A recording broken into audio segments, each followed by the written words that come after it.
The Brandon Peters Show may contain explicit language and detailed plot points. For more information on the show, stay tuned to the end of the episode.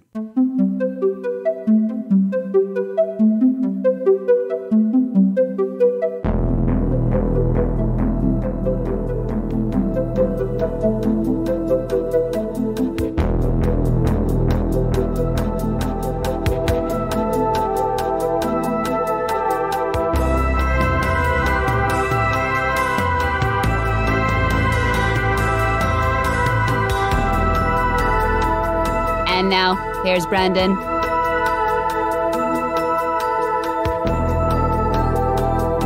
Welcome back to Old Space Show. I'm Brandon, and this is my companion, Steven.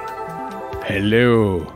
This series of Old Space Show follows the intergalactic swashbuckling escape antics of Raj Blake and his ruffian crew in the first season of Blake's 7. Today, we are discussing the third episode, Cygnus Alpha, or Cygnus Alpha! Alpha!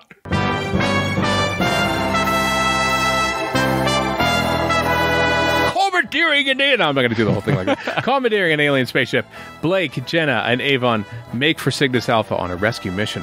What they discover is a threatening religious group whose divine ruler has cast the curse of Cygnus upon all the prisoners. Dare Blake challenge! He who must be obeyed in a society with currency of human souls. All right. The director of this one is Veer Lorimer. He did lots of TV, including Z-Cars. Z-Cars. Z-Cars, that's right. Yeah. Z-Cars. This Commonwealth is good. Z-Cars, yeah. Z-Cars. You also served as a producer on Blake 7 here for 13 episodes. And one of Steven's favorite Doctor Who serials, he played tour guide in Silver Nemesis Part 1. There were a lot of people in that scene which you mentioned in Silver, including Nicholas Courtney and Fiona Cumming. Fiona Cumming was a director on Doctor Who as well. So a lot of unseen cameos, and for some reason Veer Lorimer, who I don't think ever worked in any capacity on Doctor Who, was in there as well. Who knows why? Just hanging out. So another writing credit to Terry Nation, as always, for this first season. Starring Gareth Thomas, Sally Nivette. That's the one. All right. Prince is playing in my head right now. Paul Darrow, Michael Keating, David Jackson, Pamela Salem. Yeah. She of Robots of Death, and Moneypenny and Never Say Never Again. Mm-hmm. Peter Tuddenham, Glenn Owen, Robert Russell, and Old Space Show regular and all-star Brian Blessed, who you'll remember from this show was on Space 1999 twice, and Doctor Who in Trial of the Time Lord. So they're pulling out the Brian Blessed card for episode 3 of Blake 7. Like, you have to go there at some point. Listen. I mean, I must confess, I've never seen him in Space 1999. I have seen him in, I think, the first 2 episodes of I, Claudius from 1976. And, we remember Brian Blessed. I did my pale imitation of him as well. We get a little bit of that in this episode as well, as the very bombastic, Gordon's alive, who needs to live forever, die, from Flash Gordon and all that. But we must remember that he is also a top-notch actor of his film. Listen, watch I, Claudius for many reasons. I've only watched the first half. I need to go back again and start from scratch and watch it again. It's amazing television. He's in the first 2 episodes, I think, and he is superb. There's a scene in episode 2 where I cannot believe a human actor does what he does. It's that good. I won't spoil it, but he's very, very good. So he's a very, very good actor who also has a very distinctly powerful voice. It is very well cast as the leader of this religious cult. I love him. Campy, not campy. He's it. He's 100%. He knows the material that he does. That's very good. And this one, excellent production values right from the start. Like, I love the shot of Pamela Salem as that moon is in the background. Like, it right? is. She's in a robe. They're by a fire, and I'm just like, dang. Like, that's like print frame, put it on my wall. It's that pretty. Like, it's really good. 2 night shoots in the first 3 episodes. I mean, impressive. I can count on one hand how many Doctor Who night shoots they had in the 1970s, and Blake Seven already has a couple. Who's shooting here during the day? We only have night. Well, okay, we'll change the story to nighttime on. Yeah. It's just it looks great. I like, and it's helping. It probably helps sell some of the cheapness to it, which I noticed. I went back to look at some reviews from early on, and they were like poking this show at cheapness, and I'm not really seeing too much like cheapness.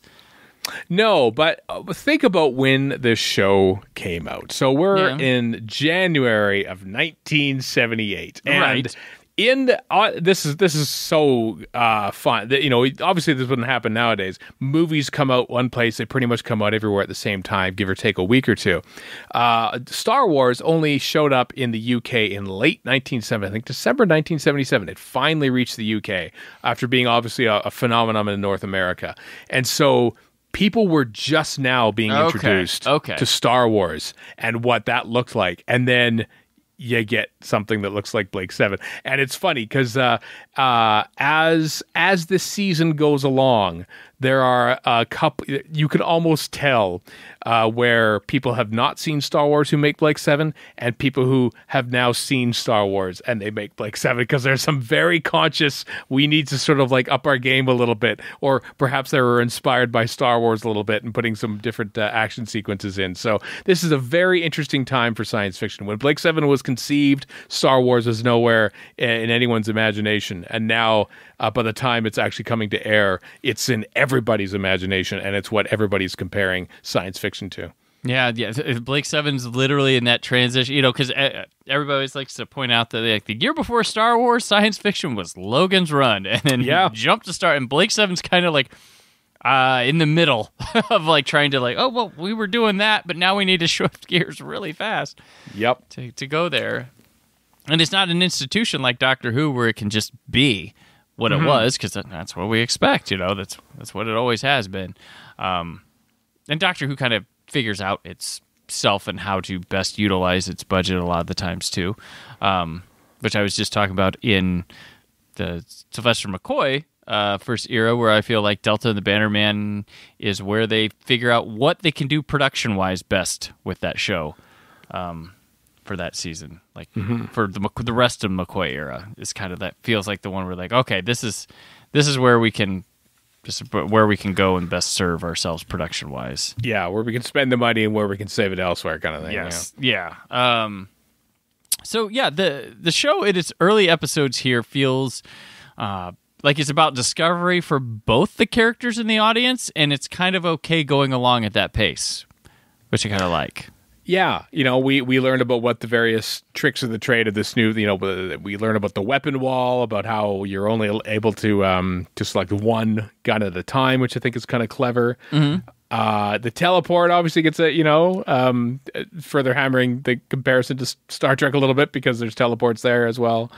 We're learning about the Liberator. Meanwhile, the lesser characters, so to speak, are adjusting to life on Cygnus Alpha, their new home on the prison planet. There you go. Just hang out.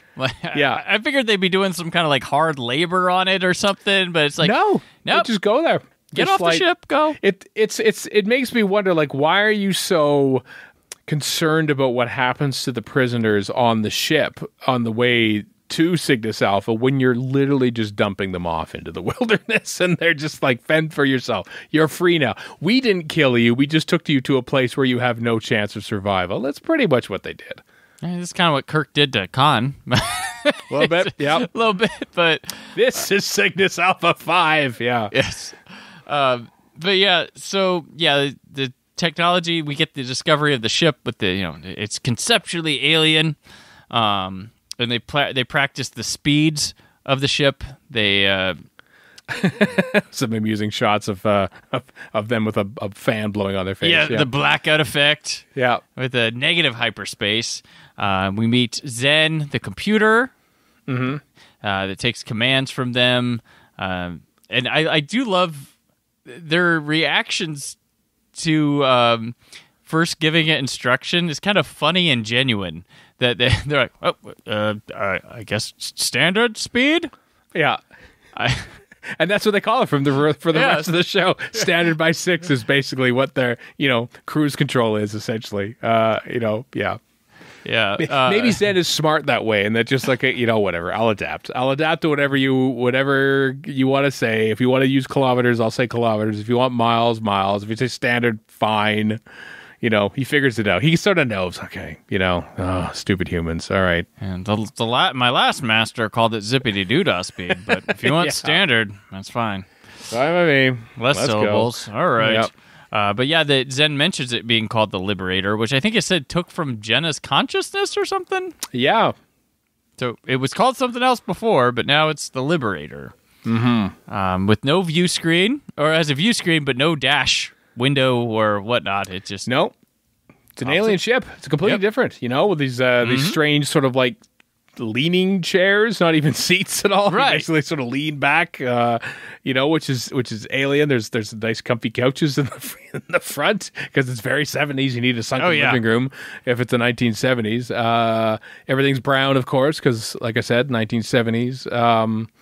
Yeah, it's an impressive yet somewhat not impressive looking set, I suppose. But it's homey. It's homey. Yeah, it's more homey than Cygnus Alpha, which has like crucified corpses that are like scarecrows that they find. It's kind of but yeah, and Blake of course he tests the transporter to go down and hang out with him. Which what do you think of this transporter effect? Cool, cheap, not cool.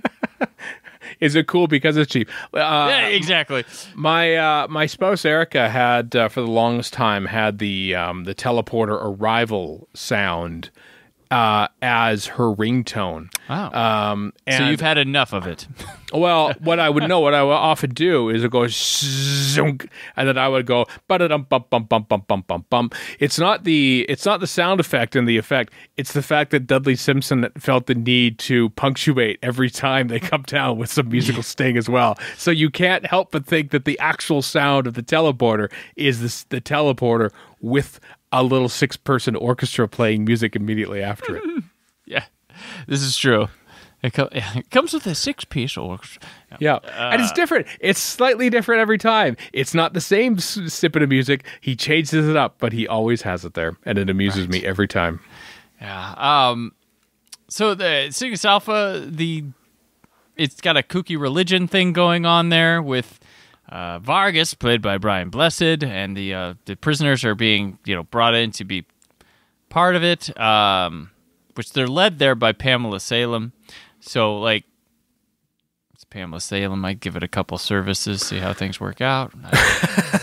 I would follow Pamela Salem circa 1977 to a lot of places. Yeah. I get it, guys. I get it. Mm-hmm. I get why they go. And I'm realizing here that that Gan, he comes from the Matthew Berry vocals gene pool. Go on. I was looking aside when I was watching it, and I just was like, wait, what? It's not Matt Berry, but it's like, he's got that kind of strong, gruff voice. Oh, I see what you mean. Okay, I thought you mean like Stephen Toast from Toast of London, but you're talking about What We Do in the Shadows, perhaps more. I don't know. Well, no, I'm very Toast of London all the way back to Dark Place, and Toast. But very kind of got that vocal inflection that they could do things together. Right. But so other vocal inflections like Blessed. There's a myth that this is based on that when you get on Cygnus Alpha, you start getting a disease and you die, but you need the medication so we're back to where they were on Earth, being controlled by things. Brian Blessed. So there's that whole thing going on there. While meanwhile, Jenna finds clothes on the ship. Just wait until season 2, and they find obviously a whole wing of a wardrobe they never found in season 1. Because I find June Hudson becomes costume designer in season 2, and let me tell you, June Hudson is as an operatic as a costume designer as I've ever seen. So the costumes in this first season are somewhat tame, but a good thing that Jenna found them, I guess. Yeah, so we don't have to wear the same thing every week on the show. Yep. Pretty much set there. And yeah, Blake gets caught in this whole thing, and Vargas, he brings he goes down there. He comes back. He takes a bunch of bracelets so they think they figured out the bracelet thing, and so he gets captured. Vargas starts crushing bracelets. Is he strong, or are they just cheap?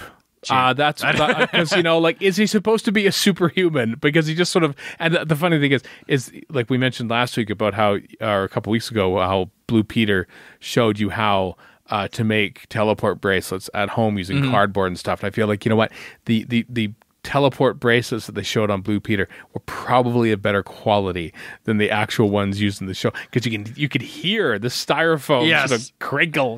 Like he's just crushing up styrofoam at this point. They probably had like one like hero shot one. I was like, yeah, that's a good one, and then a bunch of like flimsy stuff. And you know what? Some of the best security they have for these old British shows is that they were shot on video. They can never be restored to a full HD, where their cheapness might be even more apparent. Quite possibly. And also, if you shot that on film, you would probably not use the sound of the styrofoam being torn into bits. But because you're in a live multicam studio sort of situation and all the mics are sort of live, it's tough to get around that. And That's true. We see all of it. Yeah. You know what? I look at the making of Star Wars and I think this looks just as cheap as Doctor Who, but the fact that they're shooting it, on film and thus have the ability to edit around the cheapness, it looks better than it is. But there's a lot more money being spent on Star Wars than there is in Blake 7 and Doctor Who right now. It's amazing. I took a summer 2000 after I graduated high school. I took a trip to New York and I went through a tour of 30 Rock, and there was one of the news. Can't remember what news show it was, but it was this fancy looking set when you watch it on TV, but up close, there's no chrome, it's duct tape, and it's not wood floor, it's a linoleum with just hand-drawn lines to look like wood grain. So, pretty interesting what you can do. It's a whole cheat. The entertainment industry is one giant cheat. It's an illusion. It's the greatest magic trick of them all. Yeah. So, Vargas here, he wants to take the ship. He knows there's a ship up there, the Liberator, and spread his religion across the galaxy, and he'll give them drugs for the prisoners in exchange. But he's got the line like, "Human souls are our currency. Our God is bankrupt without them." It's pretty cool. Yeah. Pretty cool. It's a good one. It's a good grift he's had going here for I don't know how many years, leading this thing. So handy that the Liberator dropped into his lap like this. Yeah, there's an interesting side story. Like, so the sort of just like, well, we have to include them here. And Jenna and Avon's story does get interesting when they keep finding more wealth and stuff up on the ship, and Avon's like, let's just go. Yep. What do you want to be, rich or dead? We may never have this opportunity again. And Jenna is like, so she's not fully goody two shoes. Like she does. I mean, none of them are. Let's face it. They are all criminals in their own way. They weren't in that criminal ship by mistake. But thinking of like, this is 1978. This is dudes writing a female character. They could have easily been like, oh, but she'll hold out for Blake. But she's got her badge. They keep her ambiguous here. Like I like that. Like there could have been the attempt to just goody two shows the girl character, but she's like, you know what? For my conscience, can we have an hour? Yeah. Yes, exactly. Yeah, she waits an hour. Wait an hour, then we'll be fine. Then we can go. That is kind of nice. Yeah, you're right. That's a good point. I never thought about that. They sort of like, they kind of lean towards maybe a potential relationship between Blake and Jenna. It never actually gets very far, which is good. I'm glad it does that. It makes Jenna her own character throughout her time on Blake 7, and I do like that. She's the conscience, but she's only the conscience of the ship compared to Avon, who is willing to just go right then and there, which is. It really shows both their characters. Avon is ruthless and willing to just abandon Blake and everyone else on there and go right away. Jenna is too, but only after an hour. Right. She's like, you know what? She's a person. So it's more so she's a person of her word than she is like, there for Blake. That's right. I think. Yeah, I think that's more to her than that. There's honor to that thief, so to speak. Yeah. So that was just interesting.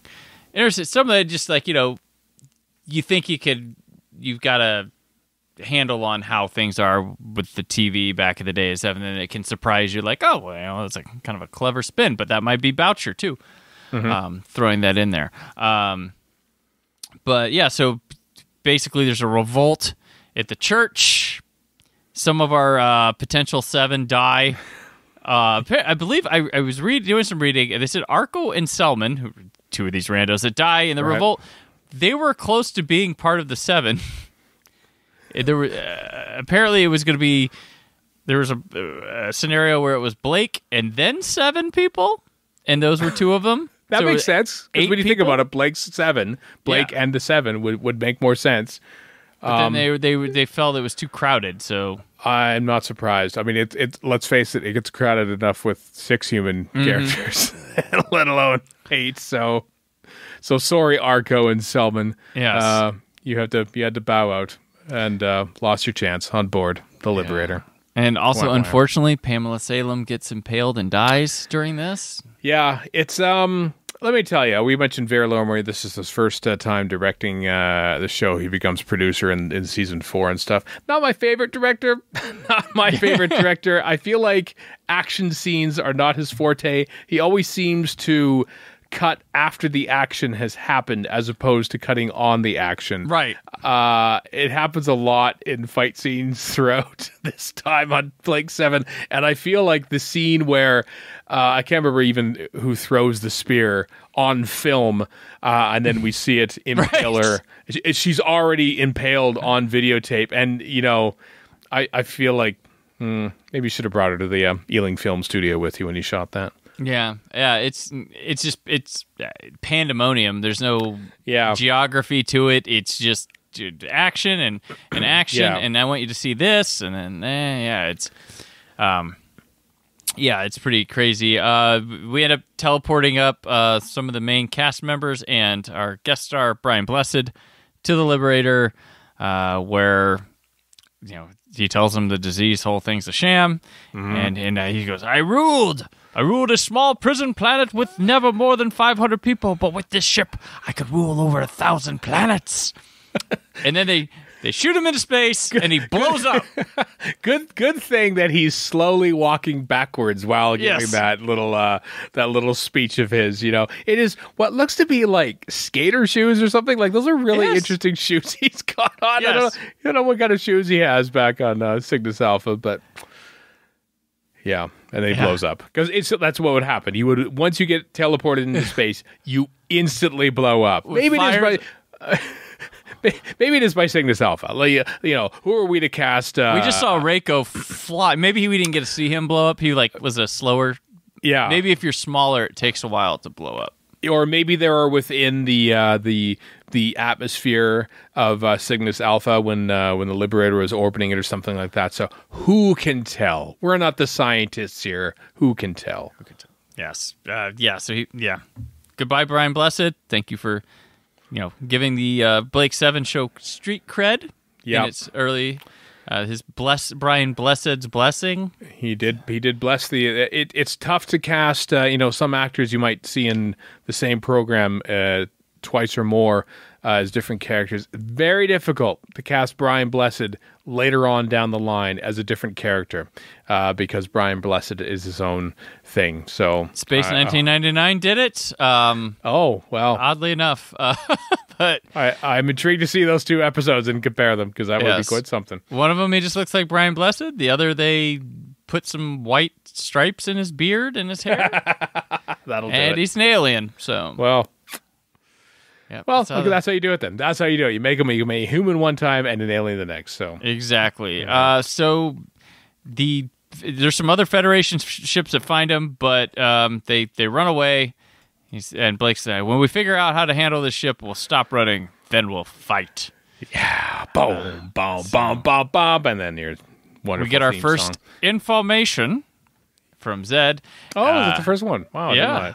And Raj Blake, Jenna Stanis, Kara Ivan, Villa Restal, Ola Gan, and Zen, the computer, come together to form Blake's 6? 6? Six? Well, there's got to be a 7 somewhere, right? Somewhere? That somewhere could be next week. But for now, Stephen, that is what we have. So please share with people your information. I am Legopoulos on Twitter. I'm also co-host of 2 ongoing and 1 soon-to-be reignited Doctor Who podcast, Lazy Doctor Who Radio, Free Scarrow, and the Memory Cheats is out there as well, which will be springing into action in 2023. All right. # Pamela Salem's Lot. And I'm on Twitter and Instagram at Brandon4KUHD. My written work is on whysoblue.com. There's more for the Brandon Peters Show as we continue the final run of Summer of 82 at 40. I think we're at this time, maybe the last episode. I don't know. I could be wrong. Recording this and not looking at calendars. But for Vault Space... If it takes all my life, I will destroy you, Blake. I will destroy you. I will destroy you. Thank you for listening. The Brandon Peters Show is a Creative Zombie Studios production. Produced by Brad Shoemaker and Brandon Peters. Written and edited by Brandon Peters. Announcer vocals by Jessica Alsman. Theme song by Metavari. Web design and show art by Brad Shoemaker with Brandon Peters. All music and clips featured in the episode are property of their respective studios, and no infringement is intended. Additional information on this and other episodes at BrandonPetersShow.com. For any inquiries, press opportunities, or sponsorship, contact mail at BrandonPetersShow.com. The show is available on Apple Music, Spotify, or anywhere podcasts are found.